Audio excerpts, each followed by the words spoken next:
Oyo maira se mana. Tadzoka zvakare panapa panonzi pa Ghetto Diaries podcast. Andika. Tine mukomana ari panapo.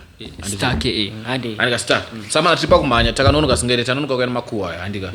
Saka ini nchana makuwa ndinawo kumana ni makuwa. Une makuwa nawe shama.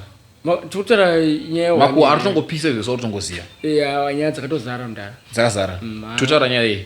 Tutora nyaya maingawa na Kapfupi chichenyazoitika okay. Vanyazoita amanaka nyaya rutrend yakamira kale so zvikunzi maingawa na baba Kapfupi varambana andika. Exactly. I think you can see from okay, I think we're gonna put the video rekwa ola vachisanangura kashoot clip andika. Exactly.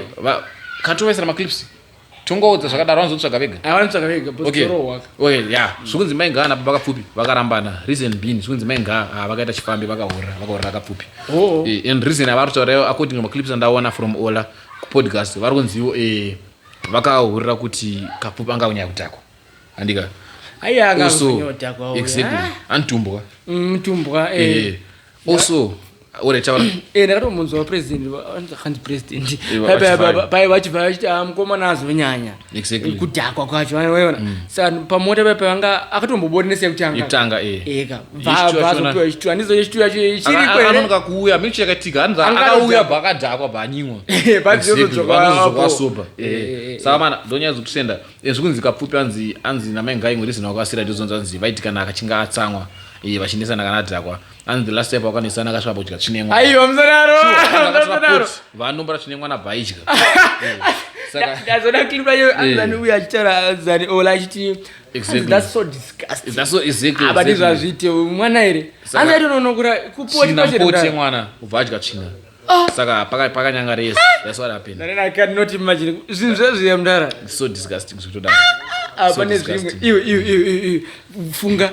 tsvina chai unoza kutoitsika chai kunotosevisa kuzoti onombora iwe pakavhura hombe mndara kuti ubva ipapo moyo wangu usanyasofara and zvinhu for 20 years angasina kuroora Kapfupi. Hausina Kapfupi angasina kuroora for 20 years saka maingano zvinhu zvawakaenda saka vakaona munhu saka vachaya mapoto pa zvakangodaro exactly saka ndo nyaya dziri kupisa masi nyaya dziri kutendera vadiwa vateereri tongokutambira kana muri pana mufarira musubscribe muchiwana ma-updates akasiyana siyana nyaya dziri kuita dziri kupisa dziri kutrenda dzichazopisa nedzichapera mukoma umwe ndevimwe nyaya rutenda mndara iyi yakaipa but tina nyaya uyu wecoffin rekupwanyawa guys kune vangu vasiruziya tina madzibaba Nicholas Zakaria avaimba musambo wesungura one of the greatest musicians I think vakazvarwa 1955 if no mistaken vachibva vashaya muno muna 2025 vari kunza madzibaba Nicholas vanga vari muchirudziro chichawa. Okay. Andika. So machawa ndo Muslims. Exactly. Ndizvo anenge Muslim. Sasunzo ku culture yavo munhu akafa andika.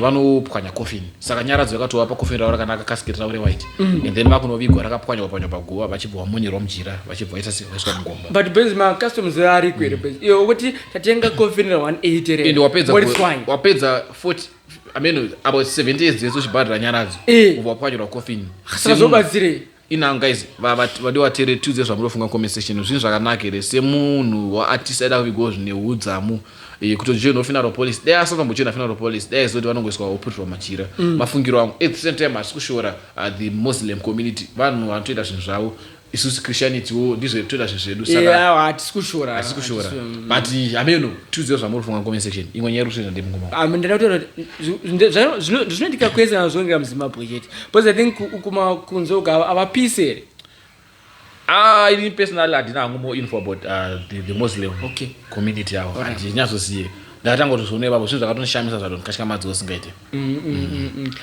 zvadonikatika madzawo singaite and hanzi hembe dzava vagove papa vanogo after 40 days hanzi after vapedza kuviga munhu vachaenda kugoveko mangwana kunocheka and then after 3 days vapedza after 3 days vozoenda after 40 days ndo vanoti vaonati nyaradza yavo and then ndo vanovaita zvekabva kugovera nhumbi dzavo wondooma pamaranda zvinhu zvavo exactly zvakaomarara vadiwa vateereri zvikunzi zvakare mudiwa hudhu aida kubhadhira ola nesekuti abvise video achinzi ukanganisa future yevana vakapfupi vachazofila sei through video rawaita interview saka mudiwa hudhu naola zvekutenge zvikunetsana because mudiwa hudhu arikuti ola bvisa video ndaronozoti video rega ratrenda funga in one day mara rakaraita 100k views in 5 hours which is I feel like this is the most viewed video paola so far in 5 hours 100k iwe hama views ndara imali saizo so vamwe unotara 200k mswara nasi so guys nonyadzi kutraina nonyadzi kupisa mambedza muri audio aiti badara kuti ulando kubhadhara mari yacho na maximum amount yauri kuda yacho kuti uite take down the video